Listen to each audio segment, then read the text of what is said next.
नमस्कार दोस्तों, स्वागत है आपका। कैसे हैं आप सब? तो जैसा कि आप सब अभी स्क्रीन पर देख पा रहे हैं, मैंने आपके सामने एक पीडीएफ प्रस्तुत किया है शैशवावस्था को लेकर।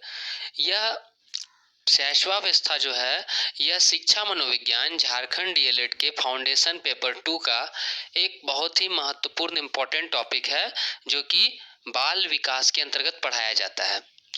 देखिए, बाल विकास यानी कि विकास की अवस्थाएं। बाल विकास या बाल मनोविज्ञान होता क्या है?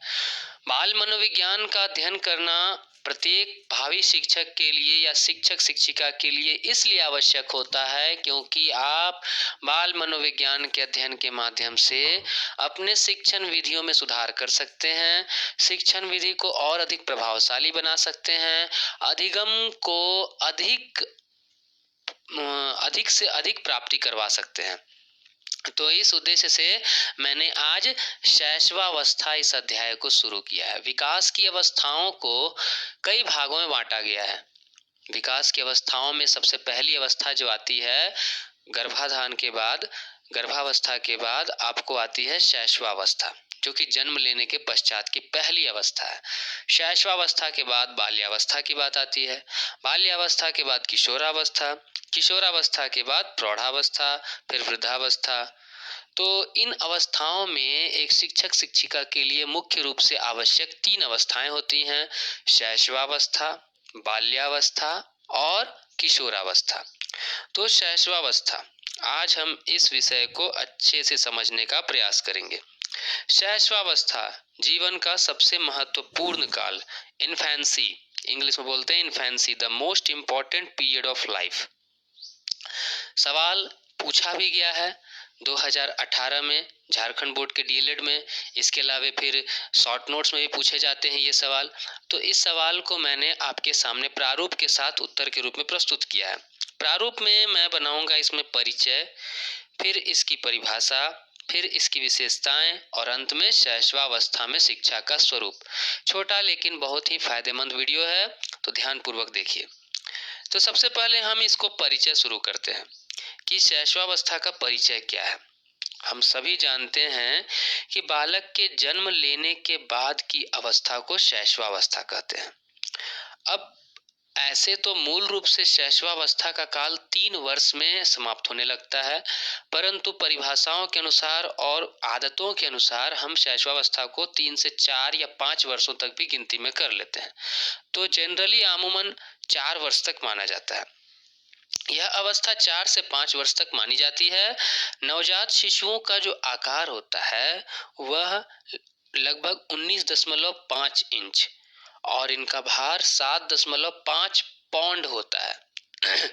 1 पौंड का मतलब 430 या 35 ग्राम होता है। तो उस हिसाब से आप अंदाज लगा सकते हैं कि लगभग 2.25 किलो के आसपास एक नवजात शिशु का वजन होना चाहिए। वह माँ के दूध पर निर्भर करता है। धीरे धीरे वह आंखें खोलता है। उसका सिर धड़ से जुड़ा रहता है। बाल मुलायम एवं मांसपेशियां छोटी व कोमल होती हैं। जन्म लेने के 15 दिन बाद त्वचा का रंग स्थायी होने लगता है।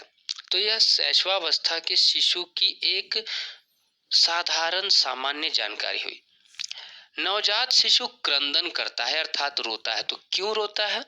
रोने से इसके फेफड़ों में हवा भर जाती है और श्वसन क्रिया प्रारंभ हो जाती है।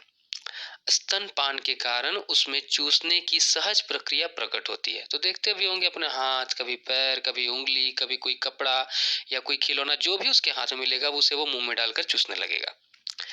वह भूख के कारण रोता है अपनी भावनाओं को प्रकट करने के लिए। वह 15 से 20 घंटे सोता है। धीरे धीरे उसमें ये परिवर्तन स्थायी होने लगते हैं और फिर बदलाव आता है। इसके पहले की वीडियो में हमने आपके सामने बताया था कि बालक के शरीर में वृद्धि कैसे होती है, एक सेफिलोकॉडल और एक प्रॉक्सिमोडिस्टल। तो वो सारी प्रक्रिया यहाँ भी होते रहती हैं। अब हम पढ़ते हैं कि क्रो व क्रो के अनुसार 20वीं शताब्दी को बालक की शताब्दी कहा गया है। तो ऐसा क्यों कहा गया है?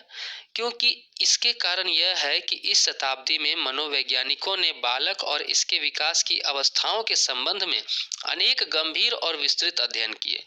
इनके फलस्वरूप वे इस निष्कर्ष पर पहुंचे कि सब अवस्थाओं में शैशवावस्था सबसे अधिक महत्वपूर्ण है। तो जैसा कि आप सब जान रहे हैं और अभी तक समझ पाए कि जीवन का सबसे महत्वपूर्ण काल कहा जाए तो शैशवावस्था है, क्योंकि लगभग कहा जाता है शारीरिक और मानसिक दोनों रूपों में सबसे तेजी से विकास इसी अवस्था में होता है। अब इसकी परिभाषा को जान लेते हैं। शैशवावस्था बालक का निर्माण करती है या बालक का निर्माण का काल है, इसको ऐसे समझिए। तो एक परिभाषा है न्यूमैन के शब्दों में कि 5 वर्ष तक की अवस्था शरीर तथा मस्तिष्क के लिए बड़ी ग्रहणशील होती है। इसी आधार पर मैंने 4 से 5 वर्ष की अवस्था को शैशवावस्था में रखा है। फ्रायड के अनुसार मनुष्य को जो कुछ भी बनना होता है वह 4-5 वर्षों में बन जाता है। समझ गए? अब हम इसकी विशेषताओं पर चर्चा कर लेते हैं। पहली विशेषता है शारीरिक विकास में तीव्रता। प्रथम 3 वर्षों में शिशु का शारीरिक विकास अति तीव्र गति से होता है। समझे? दूसरा, मानसिक विकास में तीव्रता। 3 वर्ष की आयु तक शिशु की लगभग सब मानसिक क्रियाएं या शक्तियां कार्य करने लगती हैं, जैसे ध्यान, स्मृति, कल्पना, संवेदना आदि, मतलब सोचने समझने लगता है। तीसरा, सीखने की प्रक्रिया में तीव्रता। वो बहुत ही जल्दी दोहरा दोहरा करके, देख देख करके, अनुकरण करके सीखता है। देखते होंगे आप, पापा लोग को शेविंग करते देखा तो उठा लिया, दाढ़ी करने लगा। तो ये सब गेसल का कथन है कि बालक प्रथम 6 वर्षों में आने वाले बाद के 12 वर्षों का दुगना सीख लेता है। चौथा है कल्पना की सजीवता। कुप्पू स्वामी के शब्दों में 4 वर्षों के बालक के संबंध में एक अति महत्वपूर्ण बात है उसकी कल्पना की सजीवता। मतलब वो अपना जो भी सोच रहा है ना उसको सच मान लेता है। देखते होंगे वो चित्र कैसा बनाता है, कौवा को हरा कर देगा, कभी हाथी का पंख लगा देगा। वह सत्य और असत्य में अंतर नहीं कर पाता। आप कभी कभी कुछ बात उसको बोलिए, वो झूठ बोल रहा है। होमवर्क दिए थे? नहीं दिए थे। हम दिए थे तुमको ये पैसा यहाँ रखने के लिए, नहीं दिए थे। मतलब वो अपना सच को ही सच मानता है, झूठ भी को भी सच मानता है। फलस्वरूप वह असत्यभाषी जान पड़ता है।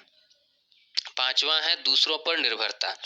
इस अवस्था में बालक प्रत्येक कार्यों के लिए दूसरों पर निर्भर रहता है। हम जानते हैं शैशवावस्था में बालक को यहाँ तक कि टॉयलेट जाने के लिए, पानी पीने के लिए, खाना खाने के लिए, हर एक काम के लिए अपने गार्जियंस पर निर्भर रहना पड़ता, अपने बड़ों पर। आत्म प्रेम की भावना। इस अवस्था का बालक अपने माता पिता, भाई बहन आदि का प्रेम पाना चाहता है। मतलब आप किसी बच्चे के पापा को पकड़ के बोलिए मेरे पापा हैं, किसी बच्चे की मम्मी को पकड़ के बोलिए मेरी मम्मी है, रोने लगेगा। यहाँ तक कि उसका अपना भाई भी, अगर उसको गोदी से उतार करके उसके भाई या उसकी बहन को गोदी पर उठाया जाए तो वो चिल्लाने लगेगा। और किसी के प्रति प्रेम व्यक्त किया जाता है, ईर्ष्या होती है। सामाजिक भावना का विकास। इस अवस्था के अंतिम वर्षों में शिशु में सामाजिक भावना का विकास हो जाता है ताकि वह दोस्तों से मिलने जुलने लगता है और बच्चों से।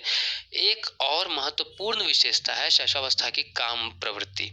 शिशुओं की में काम प्रवृत्ति बहुत प्रबल होती है और इसका पता कैसे चलता है? अपनी माता का स्तनपान करना और यौनांगों पर हाथ रखना इसके सूचक है। देखिएगा, उसको जितना मना कीजिएगा उतना ही ऐसा हरकत करता है वो। अब अगला पढ़ते हैं कि शैशवावस्था में शिक्षा का स्वरूप कैसा होना चाहिए। तो वैलेंटाइन ने शैशवावस्था को सीखने का आदर्श काल कहा है।